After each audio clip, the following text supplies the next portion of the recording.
Lenin హ్మ్. ఏం చెప్తారు లెనిన్ గురించి? అంటే అఖిల్‌కి ముందు నుంచి హిట్ లేదు. సరైన హిట్ లేదు. హ్మ్. సినిమా నిర్మాతలు అంటారా విపరీతంగా కోట్లు పెట్టి తీసేస్తున్నారు ఆయనతో. అవును. అలాగే లాస్ అవుతున్నారు. అవును. ఇందుకు వల్ల జరుగుతుంది. ఇందుకు లేదు. ఇంకోటేంటంటే ఇందుకు ఈ రోజుల్లో ఎవరు సినిమాలు కొనట్లేదు. ఓటీటీలు బిజినెస్ అవ్వట్లేదు. థియేటర్ రిలీజ్ అంత కరెక్ట్‌గా ఎందుకు లేదు? ఇప్పుడు శాటిలైట్‌లు కానీ. ఈ 'లెనిన్' అనే సినిమాకి నాకు కనబడిన చిన్న తప్పులు 2 ఉన్నాయండి. Title correct కాదనుకుంటున్నాను. 'లెనిన్' అంటే అదేదో మార్కెజ్ ఉన్న సినిమాయో ఏదో అని అనుకుంటున్నారు బయట. రెండోది హీరోకి ఉండవలసిన టైటిల్ అది కాదు అని నా ఉద్దేశం. ఇక సినిమా గురించి మీరన్నట్టుగా నాగ చైతన్య కంటే అఖిలే అందంగా ఉంటాడు, బాగుంటాడు, మంచి పెర్ఫార్మెన్స్, మంచి బిహేవియర్, ఆ ఫ్యామిలీలో మంచి అబ్బాయి.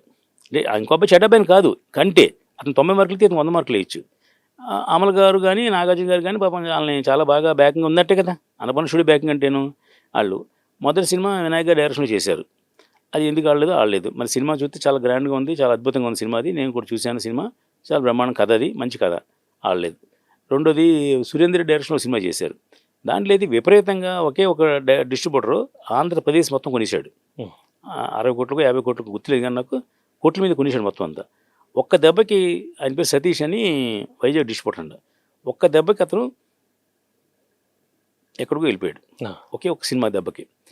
అదే మన ప్రొడ్యూసర్గా సినిమా తీస్తే 50 ఫ్లాపులు వచ్చినా మనం ఇలా ఉన్నాం. 114 ఫ్లాపులు తీసా, అయినా ఉంగరాలు డిస్టర్బెన్స్ అవ్వలేదు మనకి. అతను ఒక్క సినిమా కొనుక్కున్నందుకు అయిపోయాడు ఆయన. అతను వైజాగ్లో ఒక ఎగ్జిబిటరు, ఒక డిస్ట్రిబ్యూటరు, ఒక మంచి హిట్ సినిమాలు చేస్తే అని ఫేమస్ ఉన్నవాడు, అంటే క్యాలిక్యులేటెడ్ డిస్ట్రిబ్యూటర్.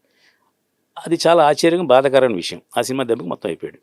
ఇప్పుడు ఈ 'లెనిన్' అనే సినిమా అన్నపూర్ణేశ్వరుడి బ్యాకింగ్, మన అబ్బాయి స్టేజ్ మీద చాలా కళ్ళనీళ్ళు వచ్చి మాట్లాడాడు.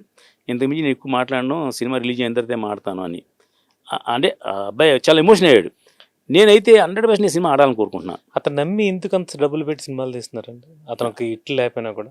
అంటే ఏంటంటే ఒకటి నాగార్జున గారు అబ్బాయి, ఒకటి అన్నపూర్ణ స్టూడియో బ్యాకింగ్ ఉంది.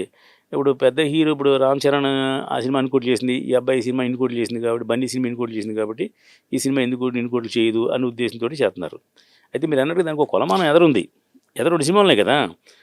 మొదటి సినిమా తీసింది ప్రముఖ డిస్ట్రిబ్యూటరు నితిన్ గారి ఫాదరు, తెలుసుగా మీకు. రెండో సినిమా చేసింది సురేందర్ రెడ్డి గారు డైరెక్టర్. వాళ్ళిద్దరు కూడా అన్ని బ్యాకింగ్ ఉన్నవాళ్ళు కదా, అందరూ కొంచెం వాల్యుబుల్స్ అని ఉన్నవాళ్ళే. అంటే సామాన్యమైన హీరోకి అయితే ఈ అవకాశం లేదు. ఇంకా ఆవిడ ఒక సినిమాతో వెళ్ళిపోవడమే. మరి ఇంకేముంది, అంతే కదా.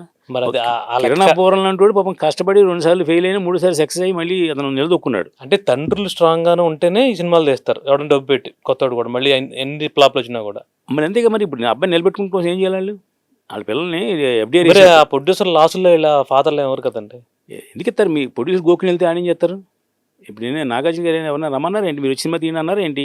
మీకు ఇష్టమే మీరు గోక్కుని వెళ్తే తప్ప వాళ్ళు ఎందుకు గోక్కుంటారు వాళ్ళు? అయితే వాళ్ళు తీసుకోవాలి కదా సినిమా. మీరు ఆలోచించింది ఏంటంటే వాళ్ళు తీసుకోవాలి కదా, మీరేం తీస్తున్నారో అడగాలి మీరు. ఇప్పుడు ఫస్ట్ సినిమా వెంకటేష్ బాబు సినిమా ఎవరు తీశారు? నాయుడు గారు తీశారు. అవును, తెలుసా మీకు? పాండవులు, అది కలియుగ పాండవులు. అలాగే నాగార్జున సినిమా ఎవరు తీశారు? విక్రమ్ అనే సినిమా అన్నపూర్ణ స్టూడియోలు తీశారు, అవునా? అలాగే బాబుమోహన్ కొడుకు సినిమా, ఎంఎస్ నారాయణ కొడుకు సినిమా, లేకపోతే రాఘవేంద్ర గారు వాళ్ళ అబ్బాయిని పెట్టి సినిమా తీశారు. దాసనారాయణ గారు వాళ్ళ అబ్బాయిని పెట్టి ఆయనే సినిమా తీశారు. ఎవరు కొడుకులను పరిచయం చేయాలంటే వాళ్ళే సినిమాలు తీసుకున్నారు అందరూ. ఒకసారి పరిచయం చేసి తర్వాత జనం మీదకి వదిలినాం అనే ఉద్దేశంతో. ఇప్పుడు వీళ్ళు బయట వచ్చి సినిమా తీశారు, అది అక్కడ ఫెయిల్యూర్ కారణం. వాళ్ళే నాగార్జున గారు సినిమా తీయమని ఎవరిని అడగలేదుగా సార్. మరి ఇప్పుడు ఇంత డబ్బు పెట్టి సినిమా తీస్తున్నారు, మరి ఓటీటీలు ఎవరు సరిగా కొనుక్కోవట్లే, అలాగే శాటిలైట్ అవ్వట్లే, అలాగే థియేటర్ రిలీజ్ కూడా అంతగా కరెక్ట్గా లేదు. ఏంటి దీనికి పరిష్కారం? ఎందుకు అవ్వట్లేదు ఇది? ఇప్పుడు పరిష్కారం ఏంటంటే, ఇప్పుడు పాత నిర్మాతలు చాలామంది ఉన్నారు, తెలుసుగా మీకు. సపోజు టీ కృష్ణ గారితో చాలా సినిమా తీశారు, పోకిరి బాబురావు గారు అని. ఆయన టేస్ట్ ఉన్న ప్రొడ్యూసర్. ఆయన పేరు ఎందుకు చెప్తున్నాను, ఆయన మీకు ఎలా గుర్తొచ్చాడు అనకండి. వీళ్ళందరూ సినిమాని ప్రేమించి టేస్ట్ ఉన్న ప్రొడ్యూసర్లు వీళ్ళందరూ సినిమాలు తీయట్లా. ఎందుకని? ఈ పోటీ తట్టుకోలేకే. నల్లమల్లి బుజ్జి గారు ఉన్నారు, మంచి టేస్ట్ ఉన్న ప్రొడ్యూసరు, డాషింగ్ అండ్ డేరింగ్ డబ్బున్న ప్రొడ్యూసరు. వాళ్ళు ఎందుకు సినిమా తీయట్లేదు?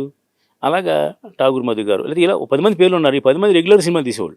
వీళ్ళు ఎందుకు బ్యాక్అవుట్ అవుతున్నారంటే, ఈ బడ్జెట్లకి, ఈ ఉన్న కాంపిటేటివ్లో మార్కెట్లో బిజినెస్కి శాలబిలిటీకి సంబంధం లేదనే ఉద్దేశంతో వాళ్ళు కొంచెం కాముగా ఉన్నారు. వాళ్ళు ప్లాన్ చేస్తున్నారు, సడన్గా బయటకు వస్తారు వాళ్ళు.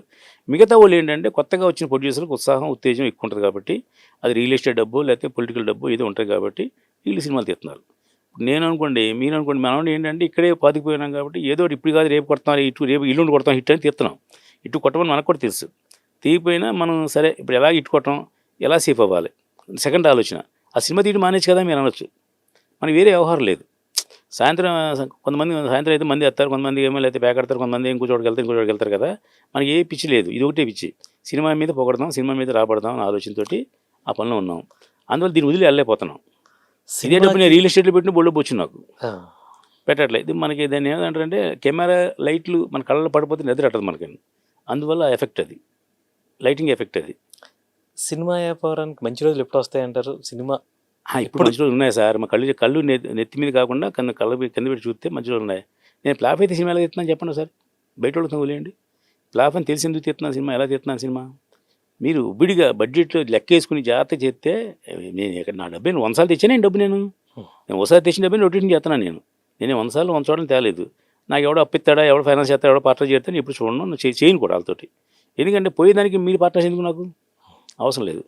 ఇంకోటి, నిజంగా నేను సినిమా తీస్తే నాకు 10 కోట్లు లాభం వస్తుంది అనుకుంటే మీరు ఎందుకు పార్ట్నరు? నేను తెచ్చుకోకుండా డబ్బు నా దగ్గర ఉంది కదా. ఈ పార్ట్నర్షిప్ చేసేవాళ్ళు ఏంటంటే, సరే మన బడ్డీని మన మీద కాకుండా ఆడింది కూడా కొంచెం ఎంతో పడద్దని తీసుకుంటారు వాళ్ళు. అంటే అలానే కామెంట్ చేయట్లేదు. నా వైఖరి అయితే నా లాజిక్ అది. మన కష్టం సుఖం మనమే చేసుకుందాం, మన సినిమా తీయగలం, రిలీజ్ చేయగలం. ఎందాక మీరు అన్నారు ఏంటి, సినిమా రిలీజ్ చేయడం చాలా కష్టంగా ఉంది కదా అని. మరి తెలుసు కదా మీకు ఎందుకు తీస్తున్నారు సినిమా? నాకు తెలిసి తీస్తాను. మరి మీరు తెలుసుకోవాలి కదా, కొత్తగా మీరు నిర్మాతగా ఇండస్ట్రీకి వచ్చారు. వచ్చే ముందు ఒక్కసారి ఇంతకుముందు ఏ సినిమా రిలీజ్ అయింది, దాని బిజినెస్ ఎంత అయింది, ఎంత వచ్చింది, ఎంత పోయింది తెలుసుకుని మీరు తీయాలి కదా. మీరు సడన్గా ఫ్లైట్ దిగి ఓపెన్ చేసి ఆఫీసు గ్రాండ్గా రిలీజ్ చేసి ఓపెన్ చేసి సినిమా తీసేది ఏంటి ఉపయోగం? మీకు ఎంతవరకు ఎందుకు? మన ఏషియన్ ఫిల్మ్స్ కూడా సినిమా తీశారు 12 కోట్లు పెట్టి. ప్రేమ మీద ఉంటుంది సినిమా. అతను హీరో కూడా కోర్టులో ఉన్న హీరో అని సినిమాలో 12 కోట్లు పెట్టి తీశారు. అది వాళ్ళే తెలుసు మీకు. అంటే నేను పేరు ఎందుకు చెప్పానంటే వాళ్ళని ఇన్సల్ట్ చేయడం కాదు. వాళ్ళకి ఓ డిస్ట్రిబ్యూషన్, ఒక ఎగ్జిబిషన్, ఓ థియేటర్లో ప్రొడక్షన్ అన్నింటిలో అనుభవం ఉంది వాళ్ళకి. అనుభవం ఉన్న వాళ్ళే ప్లాఫ్లు తీస్తే, అనుభవం లేని వాళ్ళు ఎందుకు తీరి ప్లాఫ్లు? సరే, సినిమాల మీద ఏ ప్రభావం ఎలా ఉందంటారు ఇప్పుడు? అంత ఏ అంటున్నారు? పాయింట్లోకి వచ్చారు. మా రామ్ గోపాల్ గారు భవిష్యత్తు ఏంటో ముందు చెప్పగలడు.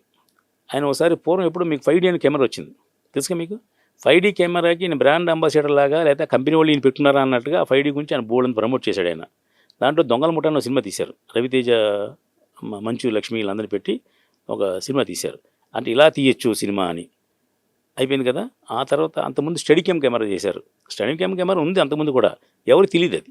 ఈయన వచ్చిన తర్వాత స్టడీ క్యామ్ కెమెరా అనేది సేవలో వాడిన తర్వాత స్టడీ క్యామ్ కెమెరా ఒకటి ఉంది, ఇలా చేస్తుందా, అంత ఎఫెక్ట్స్ వస్తాయా అని చేశారు. ఆ పూర్వం మనం ఏదైనా ఒక డ్రోన్ షాట్ తీయాలంటే హెలికాప్టర్లో దీంట్లో తీసేవారు, టెక్నాలజీ లేకముందు. ఇప్పుడు డ్రోన్స్ వచ్చినాయి. డ్రోన్స్ వస్తే అసలు మీకు ఎక్కడి నుంచి అద్భుతంగా తీస్తున్నారు. అలాగా ఇప్పుడు 2026లో ఉన్నాం మనం.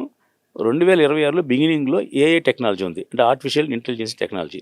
దీన్ని ముందు భవిష్యత్తు ఏం జరుగుద్దని ఊహించిన గ్రేట్ డైరెక్టర్ మా రామ్ గోపాల్ గారు. ఆయన ఊహించి ఆ సినిమా గురించి ఒక 2-3 ఇంటర్వ్యూలు ఇచ్చాడు. రాజా రవీంద్రకు ఒక ఇంటర్వ్యూ ఇచ్చారు, అలాగా అమ్మాయి మన స్వప్న గారికి ఒక ఇంటర్వ్యూ ఇచ్చాడు, ఇలా ఇంటర్వ్యూలు ఇచ్చాడు. నేను ఆయన శిష్యుని కాబట్టి నేను ఫాలో అవుతున్నా. ఇప్పుడు భారతదేశంలో తొలి ఏఐ సినిమా చాలామంది స్టార్ట్ చేశారు. రిలీజ్ చేసే మగోడు అనగానే నేను రిలీజ్ చేసే నేను చేస్తున్నాను. ఎమ్మకింకాడ అన్న సినిమా కాపీ వచ్చింది నిన్నే, కొంతమంది ప్రముఖులకు చూపించాం. దాంట్లో చిన్న చిన్న కరెక్షన్ ఉంటే చేస్తున్నాం. టోటల్గా ఏఐ టెక్నాలజీ అంటే భారతదేశంలో తొలి తెలుగు ఏఐ చిత్రంగా నేను ఒక వరల్డ్ రికార్డుకి నమోదు చేసుకున్న కోసం ప్రయత్నం అయింది.